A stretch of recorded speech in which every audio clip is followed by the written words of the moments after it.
역대하 6장 말씀을 보겠습니다. 솔로몬의 성전 두 번째 말씀인데요.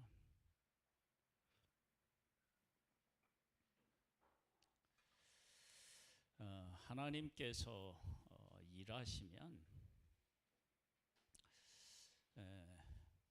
영적으로나 육적으로나 뭐 하냐면 이 밸런스가 잘 맞습니다. 그러니까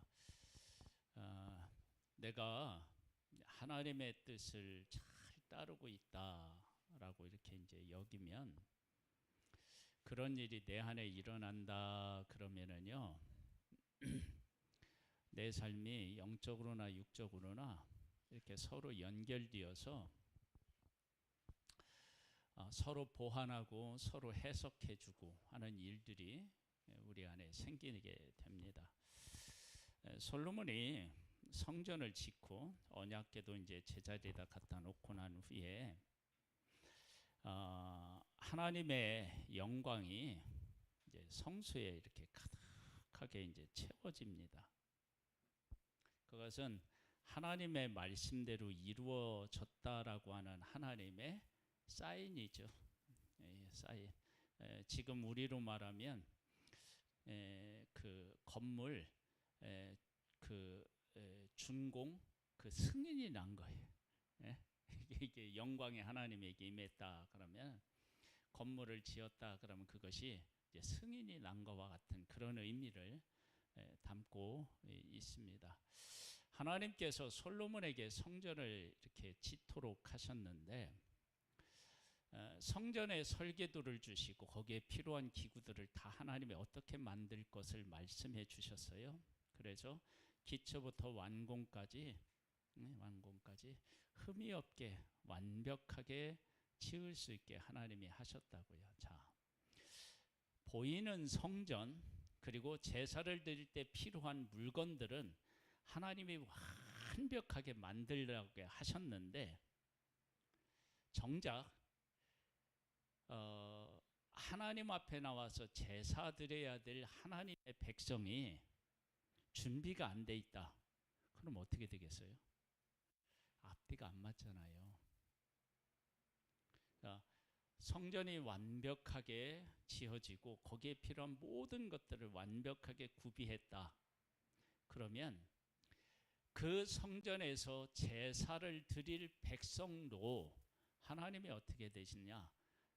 다스리셔서 그런 하나님의 백성으로 세우는 거예요.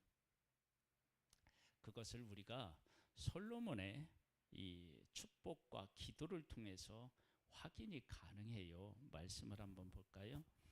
그때 솔로몬이 이르되 여호와께서 캄캄한 데 계시겠다 말씀하셨사오나 내가 주를 위하여 거하실 성전을 건축하였사오니 주께서 영원히 계실 처소로소이다 하고 얼굴을 돌려 이스라엘 온 회중을 위하여 축복하니 그때 이스라엘 온 회중이 서 있더라.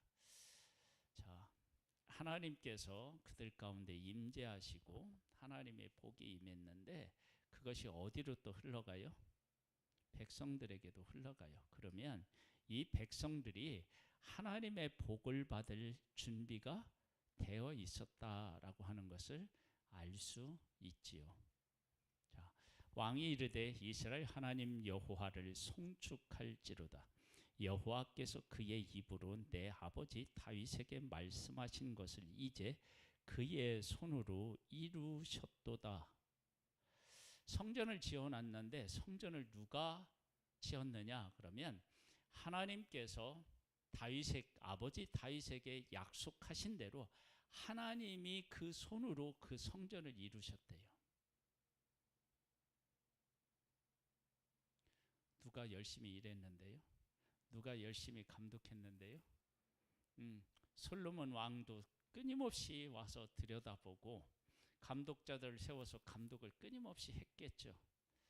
그런데 우리가 감독한다고 해서 될 일이 아니고 하나님이 어떻게 해요? 도우시고 함께 하셨기 때문인 것을 아는 거예요. 이것이 성전을 짓는 솔로몬이 가지고 있었던 신앙 고백이에요. 이것이 솔로몬이 성전이 완전히 흠이 없게 그렇게 지어진 것하고 이게 무관하지 않아요. 함께 어우러져 간다고요. 하나님의 일하시면 이런 의미가 있어요. 우리들은 어떤 일을 할 때 바란스가 안 맞아요. 어떻게 하면요, 좋은 집을 샀는데 빚에 허덕여. 이게 안 맞아. 이게 안 맞아. 네? 좋은 회사에 들어갔는데 좋은 회사에 대한 자부심보다 거기서 일하는 일의 무게가 너무 커서 행복하지 않는 거야.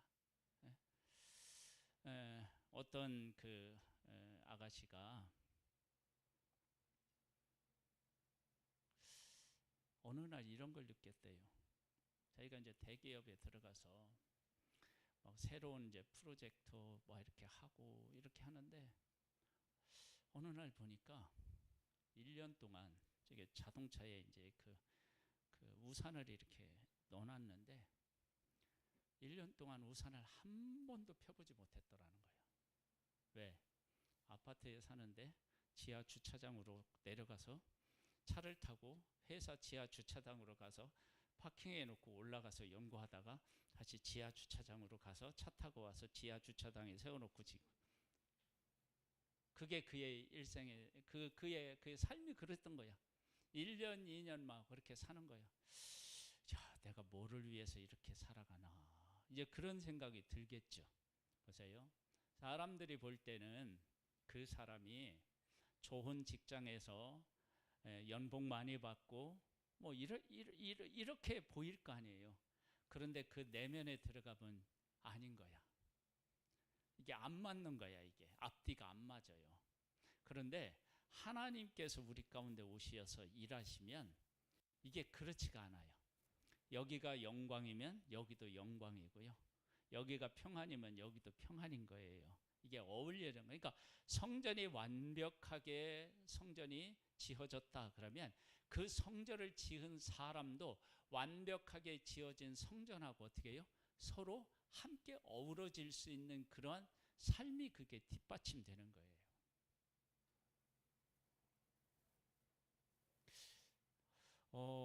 이런 그 하나님의 응답은요, 인간이 누릴 수 있는 최고의 복이에요.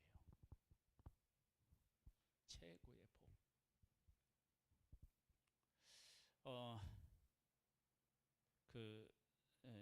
솔로몬이 뭐라고 고백했다고요? 이 성전은 하나님이 약속하신 것을 하나님의 손이 이루셨대요. 그러니까 하나님이 설계도를 주시지 않았으면 이룰 수도 없고, 또 하나님이 그 히람이라고 하는 왕이 어떻게 해요? 재료를 주지 않았으면 또 거기에도 문제가 있고요. 또 신의 선을 받았을 때, 성막을 받았을 때 그 일을 해서 완공한 사람이 누구죠? 부살렐과 올리압이죠. 그런 지혜로운 사람을 하나님이 이미 예비해 놓으셨고, 그 예비된 그 사람들의 능력으로는 안 되니까 하나님이 어떻게 해요? 하나님의 영으로 그에게 함께 하셔서 그 성막에 필요한 성막과 거기에 필요한 기구들을 다 만들 수 있도록 하나님이 하셨다고요. 우리들의 삶이 이렇게 일하시는 그 하나님과 함께 일하고, 그런 하나님이 우리에게 어떻게 되어 있냐면 보여져야 돼요. 지금 지금 이 솔로몬의 이 같은 고백이 그것이 솔로몬 눈에 보인 거예요. 그러면서 이렇게 얘기해요. 내가 내 백성을 애굽 땅에서 인도해 낸 날부터 내 이름을 둘 만한 집을 건축하기 위하여 이스라엘 모든 지파 가운데서 아무 성읍도 택하지 아니하였으며, 내 백성 이스라엘의 주권자가 될 사람을 아무도 택하지 아니하였더니 예루살렘을 택하여 내 이름을 거기 두고 또 다윗을 택하여 내 백성 이스라엘을 다스리게 하였노라 하신지라. 보세요. 하나님이 이제는 성전을 지을 때가 됐다, 하나님이 그렇게 여기셨을 때 하나님이 하신 일이 뭐냐면 다윗을 택하여서 다윗에게 하나님의 영으로 함께 하신 거예요. 그러니까 다윗이 하나님의 마음을 어떻게 해요? 헤아리겠죠. 아, 성전을 지어야 되겠구나. 그러니까 하나님의 마음에 있는 것이 하나님의 영의 지배를 받는 다윗에게 있어서 그 마음이 생기는 거예요.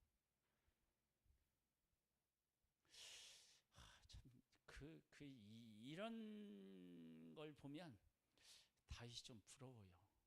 그 왜 그러느냐? 하나님이 하고 싶은 일이 다윗의 마음에도 고스란히 전달되어서 그걸 하고 싶은 거야. 저도 그렇고 우리 성도님들도 그렇고 그런 마음이 있기를 바랍니다. 예. 제가 이제 그 우리 오늘 제가 이제 이름을 이제 이따 올릴게요. 그 성함을 그분 올릴 텐데 그분을 저한테 붙여준 거 아니에요. 제가 찾아간 거 아니거든요. 그분이 찾아와서 나한테 말을 걸었어요. 그런데 저한테 어떤 숙제가 있느냐 그러면 하나님의 마음으로 그 영혼을 보느냐는 거예요.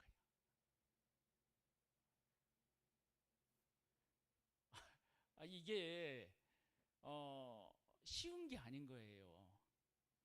하나님의 마음으로. 그러면서 전화까지 어제 전화까지 해서 목사님 기도해 주세요 막 그랬단 말이야. 나 기도하고 있었거든. 그랬는데 기도빨이 안 먹었는지 별로 못 느꼈나 봐. 만약에 느꼈으면 목사님이 기도해 주셔서 좀 좋아졌나 봐요. 그렇게 얘기했을 거 아니야. 근데 내 따름에는 막 열심히 기도했는데 그분은 그렇게 못 느꼈나 봐.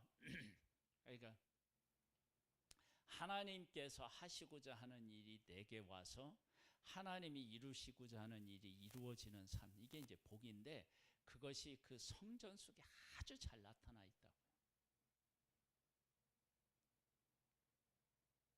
그러면서 이제 그 다윗을 택했더니 하나님이 하고 싶은 일을 하셨대.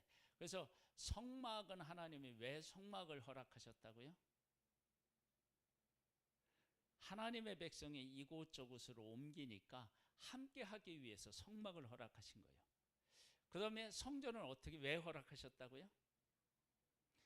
한 곳에 심고 옮기지 않겠다는 하나님의 약속이 그 안에 담겨져 있어요. 성전을 지으라 하는 일에.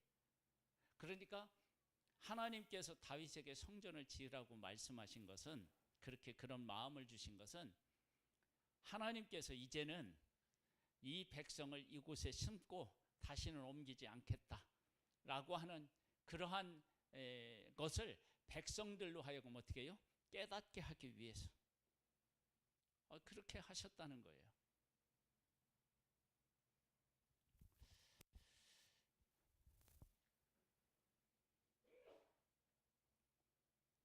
정신이 똑바른가 지금 한번 이렇게 본 거예요. 자, 한번 더 보겠습니다. 7절 말씀 볼게요. 내 아버지 다윗이 이스라엘 하나님 여호와 이름을 위하여 성전을 건축한 마음이 있었더니 여호와께서 내 아버지 다윗에게 이르되 네가 내 이름을 위하여 성전을 건축할 마음이 있으니 이 마음이 네게 있는 것이 어떻다고요? 좋다. 그런 마음이 좋다라고 하나님이 응답하셨으면 뭐 하셔야 돼요? 지켜하셨어야 돼요. 여러분, 하나님의 일을 할 때 이런 것에서 정말 중요한 그 신앙을 우리가 깨달아야 되는데, 하나님께서 그 일이 나빠서 허락하시지 않는 게 아니고 내가 그 일을 하고 싶어도 그 마음은 하나님이 받는데 그 일은 허락하지 않는 게 있어요.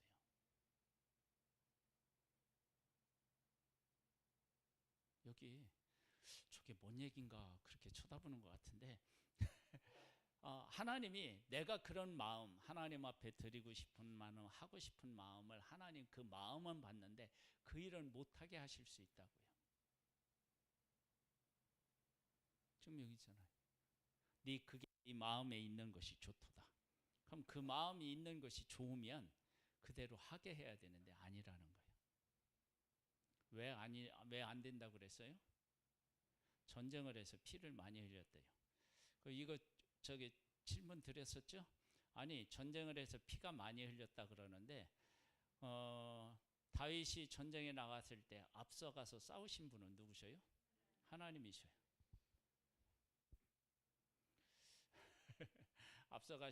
싸우신 분이 하나님이시고, 하나님의 백성이 적과 싸워서 그 적을 이렇게 죽인 것보다 하나님이 죽이신 경우가 많다고 하는 일이 전쟁에 많았다고요.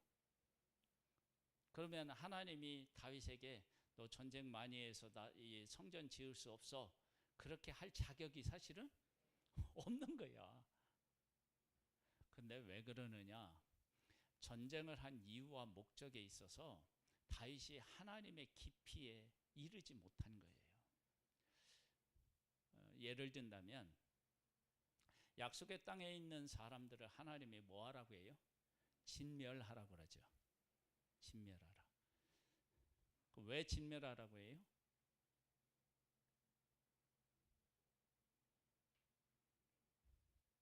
진멸한 이유는 딱 한 가지예요.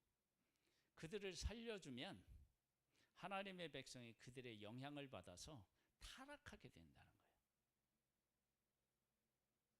타락하게 된다. 그런데 하나님이 진멸하라고 하셨을 때 그와 같은 하나님의 의도가 있다는 것을 하나님의 백성이 깨달아 하는 사람이 그 하나님의 의도를 깨달아 하는 백성이 몇 명이나 될까요? 그 차이인 거예요. 하나님이 전쟁을 하실 때 하나님이 그 전쟁에 갖는 진짜 의미를 누구도 헤아리지 못했느냐? 다윗도 다 헤아리지를 못하는 거예요.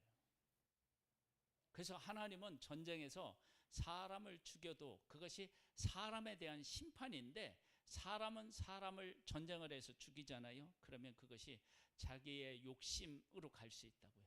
여러분, 하나님이 심판하셨다라고 하는 개념은요, 심판하셨다는 개념은 진짜 사람을 죽였다는 개념보다 더 깊이 들어가 보면 뭐냐면 하나님의 뜻, 하나님의 의가 그곳에 세워지는 거예요. 그런 것들을 다윗이 깨달아 알고 전쟁을 했느냐? 아니라는 거야. 그러니까 하나님이 앞서 가셔서 전쟁을 하셨는데 하나님이 가지고 계시는 마음과 다윗이 가지고 있는 마음이 달랐던 거예요. 만약에 똑같았는데 너 전쟁을 많이 해서 안 된다 그러면 하나님은 이중 인격자인 것 같은 그런 하나님이신 거예요. 근데 다른 거예요. 하나님은 사랑을 하는데 어떤 사랑으로 사랑하시느냐? 아가페의 사랑으로 사랑하셔요. 조건이 없어요. 근데 우리는 조건이 없는 사랑이 가능한가요? 불가능해요. 조건 없는 사랑이 불가능해요. 그것을 혹 한 번은 할 수 있지만 그것이 내 삶이 될 수는 없어요. 그렇게 안 돼요. 그렇게 할 수가 없어요. 그런데 하나님은 사랑하실 때 아가페 사랑으로 사랑하시는 거예요. 그러니까 내가 그 사람을 사랑했다는 것과 하나님이 사랑하셨다는 거 하는 것은 다른 거예요. 그래서 우리가 하나님을 사랑했다고 얘기하지만 하나님이 아닌데 그렇게 말씀하시면 우리가 진짜 하나님 사랑한 것이 아니에요. 그렇게 다른 거예요. 다른 거. 그래서 하나님이 내가 뭐를 막 열심히 하고 했는데 하나님이 안 하셨다. 그러면 어떻게 되느냐? 하나님이 오르신 거예요. 하나님. 욥의 예배를 들어볼게요. 욥이 환난과 고통을 겪잖아요. 겪어요? 사람들이 뭐라고 얘기하냐면 네가 죄졌지, 네가 잘못했지, 막 이렇게 얘기를 해요. 그리고 욥도 그러냐면 내가 하나님 앞에 잘못한 일이 없다, 이렇게 얘기하잖아요. 근데 나중에 욥기 이제 끝날 부분에 가서 하나님이 욥을 만나서 이야기하셔요. 그때 욥이 하나님 앞에 뭐라고 고백하죠? 자기의 잘못된 것, 부족한 것을 어떻게 해요? 하나님 앞에 고백해요. 아니 도대체 내가 뭘 잘못했냐? 그럴 수 있는데 해요. 그럼 왜 그러느냐? 하나님의 마음을 헤아리는 게 안 되는 거예요, 우리에게. 그래서 하나님의 마음을 깨달아 알고 하나님의 뜻을 알 수 있다. 그러면 하나님이 어떻게 해요? 나에게 엄청난 은혜를 주신 거예요. 여러분, 말세를 당하면요, 진짜 진리 안에 서는 것이 어려워요. 그래서 내가 세상의 어떤 흐름이나 악에 휘말리지 않고 진리 가운데 서 있다. 그러면 정말 감사하셔야 돼요.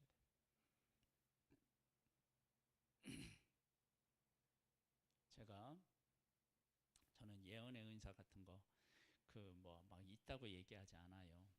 근데 제가 지금 이렇게 세상이 돌아가는 것을 보고 제가 어떤 마음이 저한테 이렇게 있느냐 그러면 지금요 기독교가 계속 궁지로 몰렸다가 지금 어떻게 되냐면 기독교가 다시 세계적으로 일어서는 지금 상황이에요. 근데 얼마 전까지만 해도 뭐라 했냐면 자꾸 말세를 했거든요. 근데 이제 기독교가 일어서요. 지금 유럽도요, 목사님이 성경을 읽고 이러는데, 기도하고 이러는데 어떻게 해요? 잡아가. 그래서 성경도 읽지 못하고 기도도 못하게 하는 거예요. 그런데 지금 프랑스 막 이런 곳에서 우리 예수 믿는 사람이 막 들고 일어나고 있어요. 미국도 지금 그렇게 되고 있어요.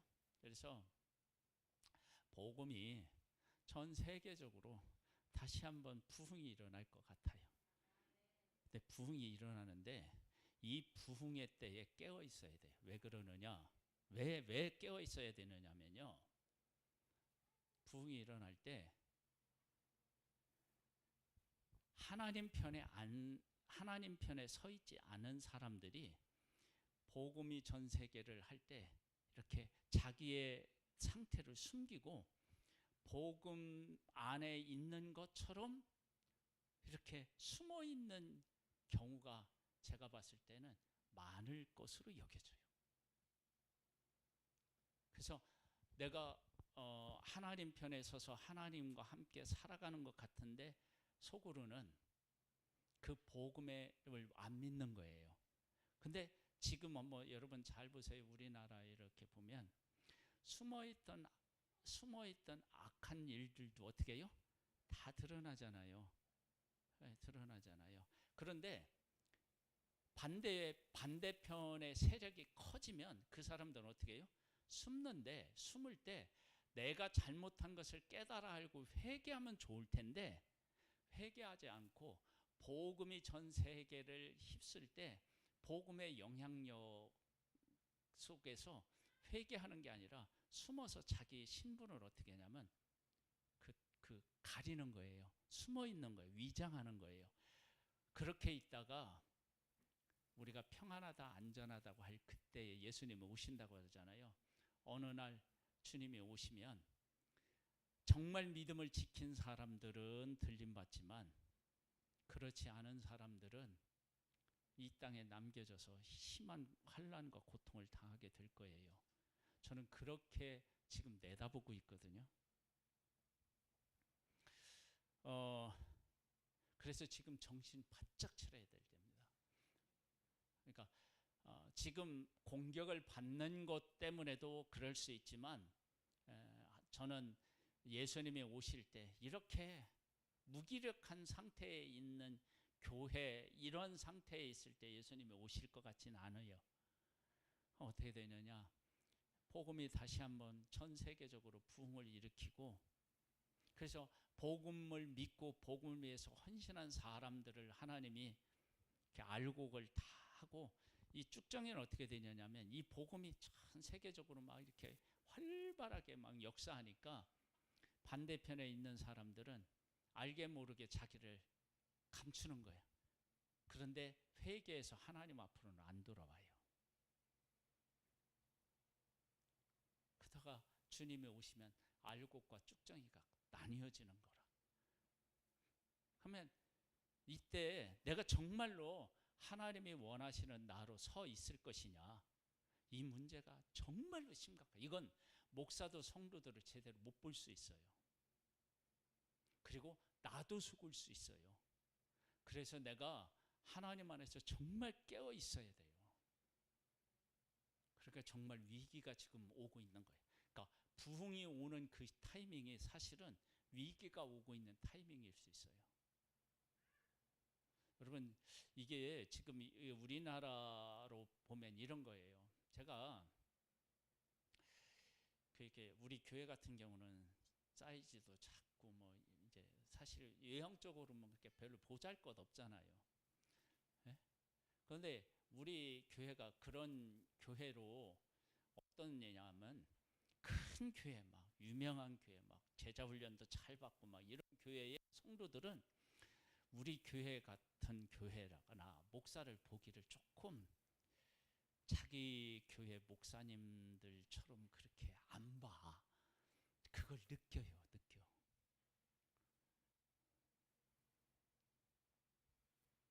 그래서 자기들의 하나님하고 우리들 하나님하고 좀 다른 하나님처럼 이렇게 그렇게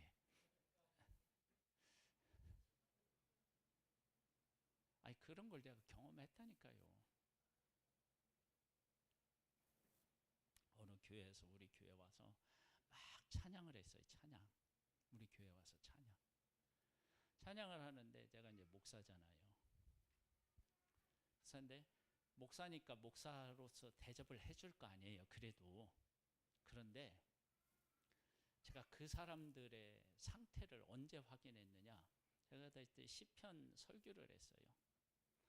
시편 설교를 딱 하고 그 사람들이 이제 찬양 뭐 이렇게 하기 설교를 딱 하고 예배를 마쳤는데 그 설교에 그들이 은혜를 받았었나 봐요. 예배 전에 저를 대하는 태도가 바뀌었어요.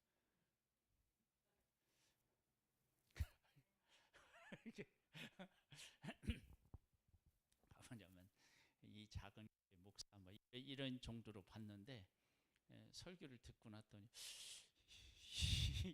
그게 아닌가 봐. 뭐 이런 느낌을 받았나 봐. 여러분, 그게 뭐냐면 큰 교회 다니면 내가 대단한 사람이라고 어떻게 하는 거예요? 착각하는 거예요. 여러분, 복음이 전 세계적으로 역사할 때 그런 착각 속에 살 수 있다는 거예요. 그런데 큰 교회 다니면서 진짜 신앙이 성숙한 그리스도인이 있을까 없을까요? 있다고요. 여러분, 그러한 삶을 살아야 할 때가 지금 오고 있어요. 그러니까 지금 정신을 바짝 차려야 돼요. 그러지 않으면 어떻게 되느냐? 속을 수 있어요. 속을 수 있어요. 그러니까 정신 바짝 차려야 돼요.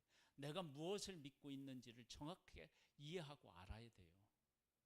그건 내 생각으로 아는 게 아니라 하나님의 말씀 안에서 그렇게 깨달아 알아야 돼요.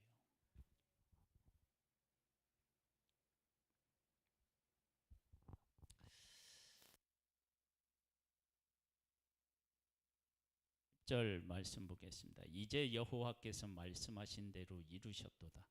내가 여호와께서 말씀하신 대로 내 아버지 다윗을 대신하여 일어나 이스라엘 왕위에 앉고 이스라엘의 하나님 여호와의 이름을 위하여 성전을 건축하고 내가 또 그곳에 여호와께서 이스라엘 자손과 더불어 세우신 언약을 넣은 궤를 두었노라 하니라. 언약궤를 놓았다는 것을 왜 여기서 굳이 얘기하느냐? 그러면 이것은 하나님의 백성과 하나님하고의 언약의 관계를 이해했다는 거예요. 그걸 고백했다는 거예요. 여러분, 이 고백은요, 얼마나 중요한 고백이냐? 이런 의미를 담고 있어요. 야곱으로 설명할게요. 하나님이 야곱에게 뭐라고 했냐면 야곱은 사랑하고 에서는 미워하였다 그랬잖아요. 하나님이 야곱을 선택했어요. 아브라함, 이삭, 야곱을 선택했다고요. 그런데 야곱이 형 에서에게 쫓겨서 위삼촌 라반의 집을 갈 때 베델에서 하나님 만나잖아요. 사닥디가 오르락 내리, 뭐 천사가 오르락 내리락 하고. 그때 하나님이 말씀하신 것을 보면 야곱이 내가 하나님의 약속을 받은 사람이라는 인식을 해요, 못해요? 못한다고요. 해요. 그러니까 내가 약속을 받고 있는데 그 약속 안에 내가 있다는 사실을 제대로 못 깨달아하는 거예요. 이스라엘 백성들이 애굽에서 나왔어요. 종에서 해방됐어요. 애굽으로 다시 가자고 했을 때 애굽으로 돌아가면 자기들이 다시 뭐가 될 수 있어요? 종이 될 수 있다고요. 그러면 해방된 자기들, 내 백성, 하나님이 내 백성이라고 말씀하셨는데 하나님의 백성이라고 하는 인식이 제대로 그들에게 없었던 거예요. 애굽에서 나왔는데 안 생긴 거예요, 여기에. 근데 우리들도 하나님을, 예수님을 믿는다고 얘기하지만 그 예수님을 바르게 정말로 내 마음속에 모셔드리고 그 예수님과 함께 살아가느냐라고 하는 문제는 다른 문제일 수 있어요. 그래서 우리 정신 차려야 돼, 정말. 말씀 읽고요. 말씀에서 말씀하신 하나님을 만나고 그 하나님에게 순종하고 그 하나님을 세상에 드러내는 일들을 하며 살아가는 복된 우리가 돼야 돼요. 여러분, 그런데 이런 일이 그냥 주어지지 않아요.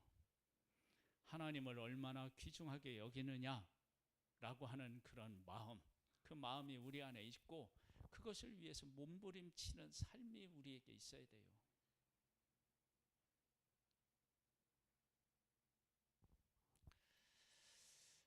더 길게 하면 우리 성도님들이 다 입신할 것 같아서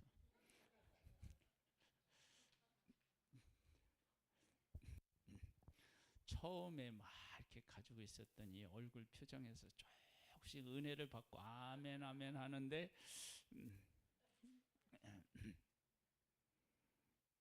이렇게 한마디 하면 싹 깬다고요.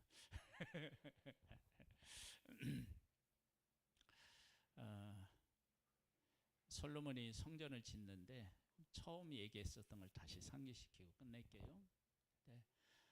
하나님이 주신 설계도대로 다 만들었어요. 그렇게 만든 것이 성전으로 끝나면 의미가 없어요. 그 완벽하게 만들어진 그 성전과 하나님 앞에 그 성전을 만든 하나님과 하나님의 백성과 제사를 드릴 하나님의 백성이 그 성전, 완벽하게 만들어진 성전하고 하나님의 백성들하고 어떻게 해요? 하나가 돼야 돼요.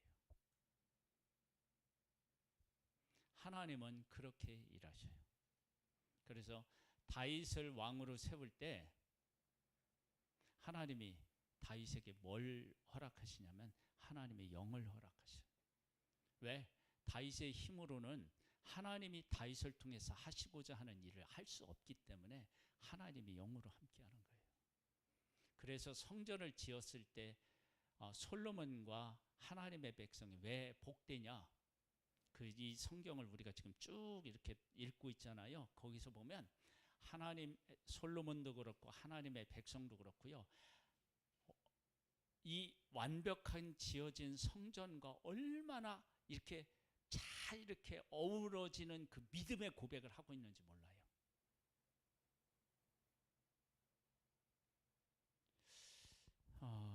우리에게도 이런 아름다운 신앙 고백으로 우리의 삶이 복되기를 주님의 이름으로 축복합니다.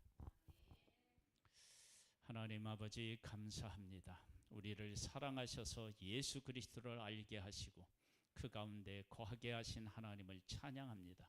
주의 영으로 함께하여 주셔서 바르게 깨달아 알고 바르게 동행하고 그래서 복된 삶이 되기를 소망합니다. 지금은 우리 주 예수 그리스도의 은혜와 하나님 아버지의 독생자를 보내주신 그 크신 사랑하심과 성령님의 교통감화 인도 승리케 하시는 은혜가 오후 예배를 드린 사랑하는 성도들 위해 이제로부터 영원토록 함께 있을지어다. 아멘.